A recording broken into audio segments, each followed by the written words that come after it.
Chemistry എന്ന് പറയുന്നത് പരീക്ഷയിൽ മാർക്ക് വാങ്ങിക്കാനുള്ള ഒരു സബ്ജക്റ്റ് മാത്രമാണെന്നാണ് ഭൂരിഭാഗം കുട്ടികളും കരുതുന്നത്. എന്നാൽ നമ്മുടെ നിത്യജീവിതത്തിലെ സമസ്ത മേഖലകളിലും നമ്മൾ ഉപയോഗിക്കുന്ന ഒരു സബ്ജക്റ്റാണ് കെമിസ്ട്രി. നമുക്ക് കുറച്ച് എക്സാമ്പിൾസ് നോക്കാം.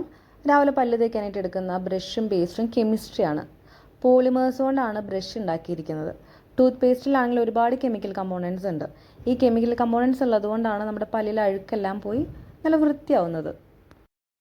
മുറിച്ചു വെച്ച പഴം ഓക്സിഡേഷൻ മൂലം കറുത്തു പോകുന്നതും ഫെർമെൻറ്റേഷൻ കാരണം പാല് തൈരാകുന്നതും ദോശമാവ് പൊന്തി വരുന്നതുമെല്ലാം നിത്യജീവിതത്തിൽ നമ്മൾ കാണുന്ന കെമിക്കൽ ചേഞ്ചസ് ആണ്. കോട്ടൺ, നൈലോൺ, പോളിസ്റ്റർ തുടങ്ങി നമ്മുടെ സാധാരണ ജീവിതത്തിൽ ഉപയോഗിക്കുന്ന വസ്ത്രങ്ങൾ പോലും കെമിസ്ട്രിയുടെ സംഭാവനയാണ്. അവ ഓരോന്നിൻ്റെയും പ്രോപ്പർട്ടീസിൽ വ്യത്യാസമുണ്ട്, അതുകൊണ്ട് തന്നെ യൂസസിലും വ്യത്യാസമുണ്ട്. കെമിസ്ട്രിയുടെ വലിയൊരു ആപ്ലിക്കേഷൻ വരുന്ന ഫീൽഡാണ് മെഡിക്കൽ ഫീൽഡ്. മരുന്നുകൾ നിർമ്മിക്കുന്നത് കെമിക്കൽ റിയാക്ഷൻസിൽ കൂടിയാണ്. മരുന്നുകൾ നമ്മുടെ ശരീരത്തിൽ എത്തിയതിന് ശേഷം നടക്കുന്നതും കെമിക്കൽ റിയാക്ഷൻസ് ആണ്. അതുപോലെ തന്നെ MRI, സോണോഗ്രഫി ഇതുപോലെയുള്ള മെഡിക്കൽ സ്കാനിങ്ങിൽ നമ്മൾ കെമിസ്ട്രി ഉപയോഗിക്കുന്നുണ്ട്. നമ്മൾ ഇത്രയും എക്സാമ്പിൾസ് കണ്ടപ്പോൾ തന്നെ നമുക്ക് മനസ്സിലായി കെമിസ്ട്രി എന്ന് പറയുന്നത് എത്ര വാസ്റ്റ് ആയിട്ടുള്ളൊരു സബ്ജക്റ്റ് ആണെന്ന്. ഇതിന് കാരണം ഒരുപാട് ബ്രാഞ്ചസ് കെമിസ്ട്രിയിൽ വരുന്നുണ്ട്. കാർബൺ അടങ്ങിയ കോമ്പൗണ്ട്സിനെ പറ്റി പഠിക്കുന്ന കെമിസ്ട്രിയുടെ ബ്രാഞ്ചാണ് organic chemistry.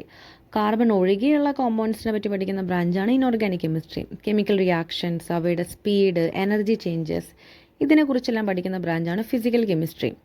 Nucleus, radioactive reactions ഇവയെ പറ്റി പഠിക്കുന്ന ബ്രാഞ്ചാണ് ന്യൂക്ലിയർ കെമിസ്ട്രി.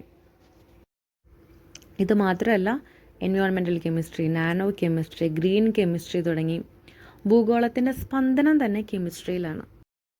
കെമിസ്ട്രിയെ സ്റ്റുഡൻറ്റ് ഫ്രണ്ട്ലി ആയ ഒരു സബ്ജക്റ്റാക്കി മാറ്റുക എന്ന ഉദ്ദേശത്തിലാണ് ഈ ചാനൽ ക്രിയേറ്റ് ചെയ്തിട്ടുള്ളത്. 5 മിനിറ്റ് കെമിസ്ട്രിയിലൂടെ +1, +2 ക്ലാസ്സുകളിലെ കെമിസ്ട്രി കൺസെപ്റ്റ്സ് 5 മിനിറ്റിൽ വളരെ സിമ്പിളായി നിങ്ങളുടെ മുന്നിൽ പ്രസൻറ്റ് ചെയ്യുന്നതായിരിക്കും.